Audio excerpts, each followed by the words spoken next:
I felt like the Vikings had two awful options.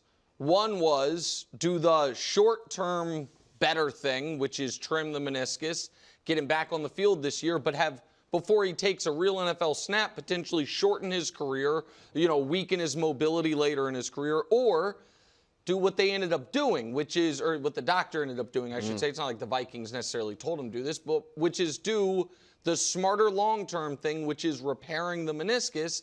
But that's 4 to 6 months, and they just said it. I mean, he's out for the year, and I am not a Sam Darnold believer, and it's just such a gut punch for fans of a team that I think the Viking fans, Greg can speak to this obviously better than me, but didn't expect this team this year to be contending. Like, they said, okay, we're probably taking a step back, but the whole idea behind the season was we have a first-round pick at quarterback for the first time since Christian Ponder, and a first-round pick we believe in at quarterback probably for the first time since Dante Culpepper, and now we're going to get to see what he can be, and now it's all on hold. And so it's a huge bummer, and I just don't know where you go from here if you're Minnesota. Well, you go to Sam Darnold because that's all you got right now. And they weren't expecting him clearly to be the wire-to-wire, meaning start the year and finish the year as the starting quarterback.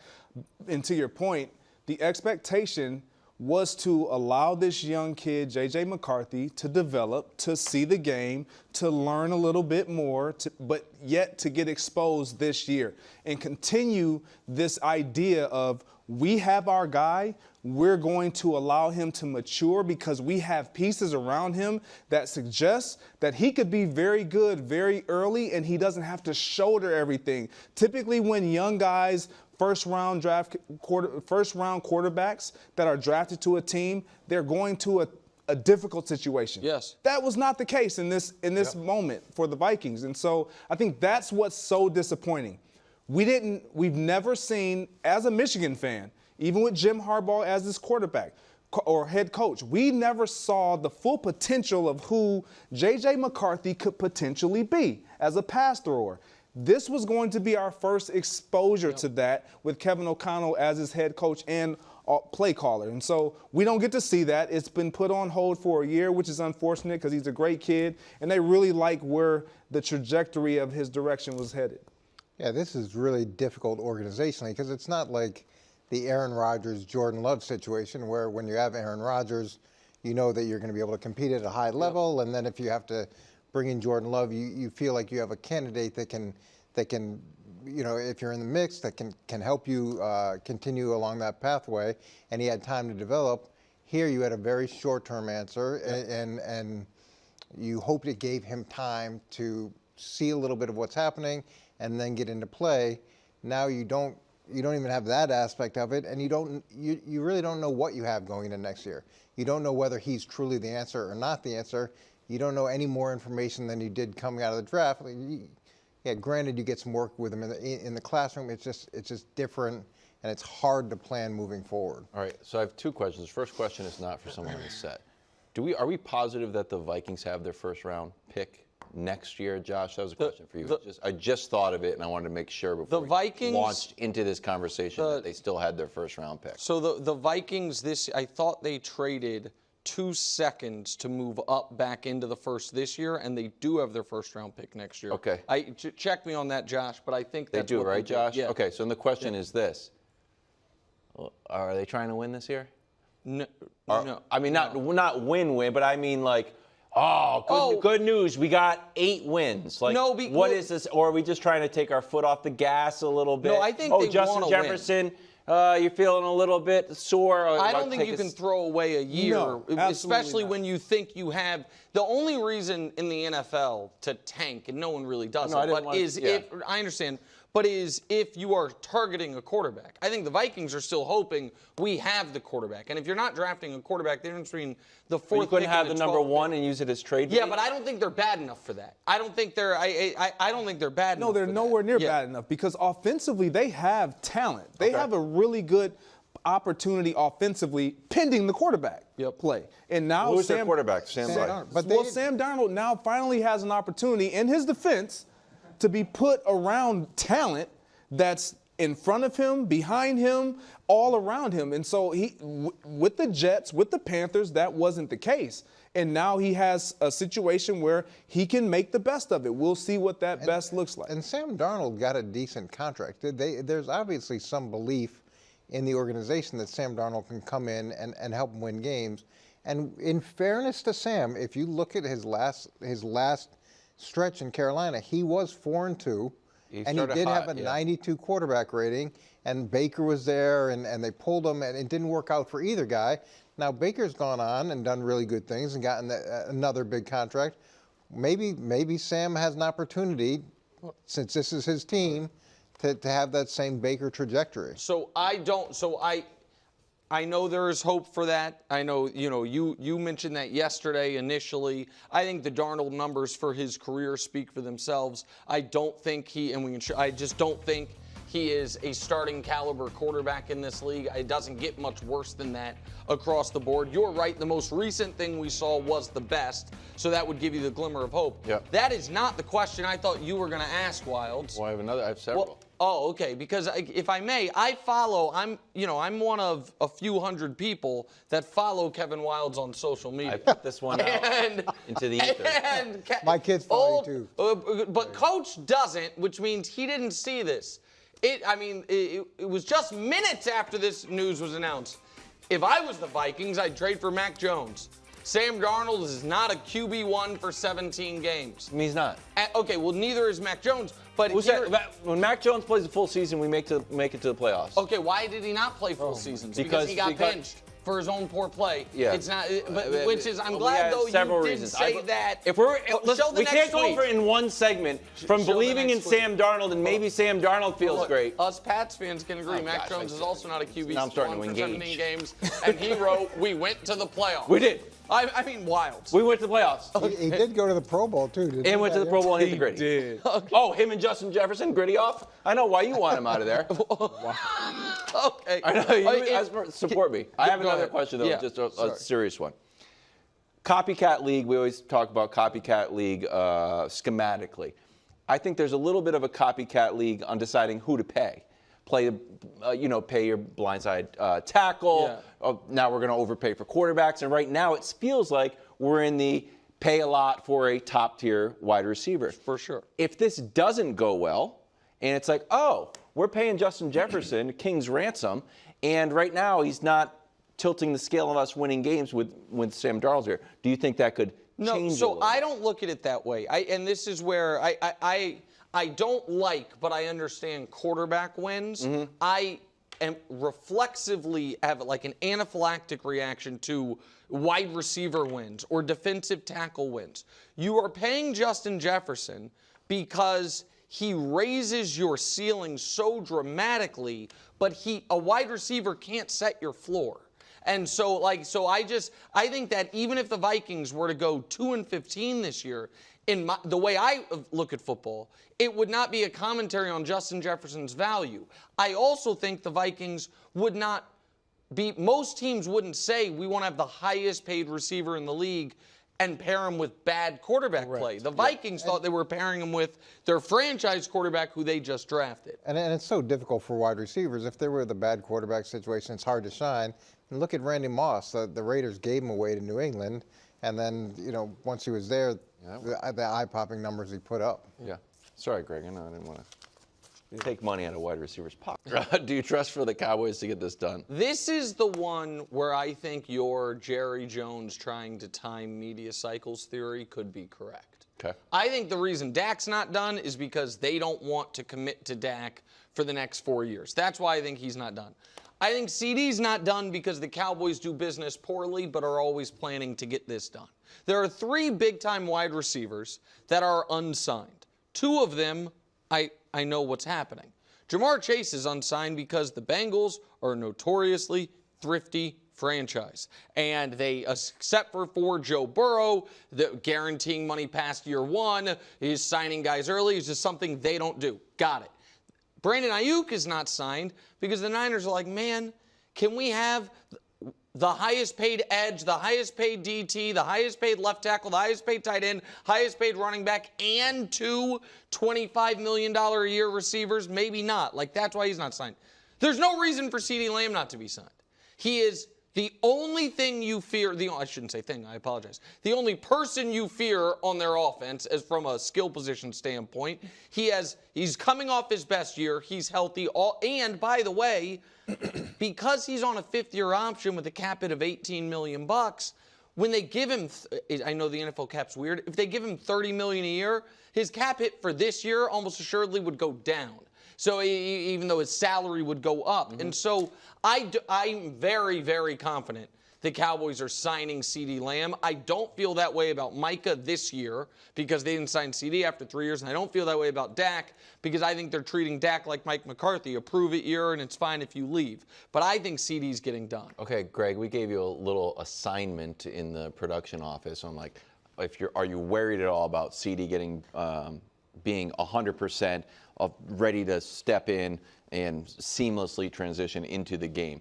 Are you worried at all about CeeDee's ability to just ramp up? I'm not terribly worried, but if I were to be worried and I were to list some of the things that would be concerning, this would be my list. It would look a little bit like this. Ooh, professional list maker. Yeah, for sure. A lot of pressure on you, buddy. I wouldn't say I'm a professional list maker, but there's 3 things that would be a bit concerning. Bit concerning. When you think about a receiver that has missed time, and if we can show the list, at number 3, for me, timing issues. The reason why I have this on here is because the expectation going into this season right away is for he and Dak Prescott to pick up right where they left off. We saw him have, to your point, one of the best seasons in franchise history. The expectation is for he and Dak to move right along, doing that same thing as Week 1 presents. If he's not in camp, there's no sense of, man, I expected him to do that. You got to work through some kinks. I'm not saying it will take a long time, but this is something to watch. At number 2, it would be mentality. And I know someone would be like, why would his mentality be different? Well, we don't know. We don't know where his space is right now, his head space. But when he gets back in that locker room, you know the first thing everybody's going to start talking about? His money? His money. Yeah. You know what else they're going to talk about? Like, man, why were they playing with your money?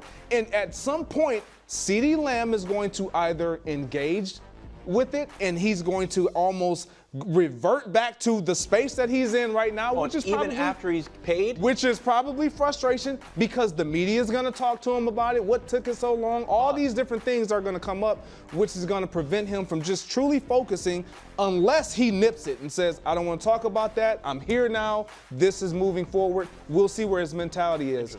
Number 1, clearly conditioning. And coach, this is probably head coaches, position coaches, and players alike, number 1 concern. When you are missing time and there's no way to possibly emulate being in pads and practicing. I've never met a player, maybe Tom Brady, I don't know, who has in the offseason taken a practice schedule or a training camp schedule and their pads and helmets and said, you know what? Let me go and simulate what it's going to look like when I get back because I'm not there yet. I've never met a player do it. I've never known of a player doing that. I see a lot of Instagram videos, And so guys. The first thing coaches tend to do when a player comes back and he hasn't been on the field and they haven't seen the level of conditioning is we're going to be cautious with him. And so if this leads into right before Week 1, you better believe it's going to be hard for them to just say, CeeDee, go. Yeah. First of all, it's so nice to get a list like that. Thank you, Coach. So refreshing. It's so refreshing. Thank you. It's clean. And it was clean.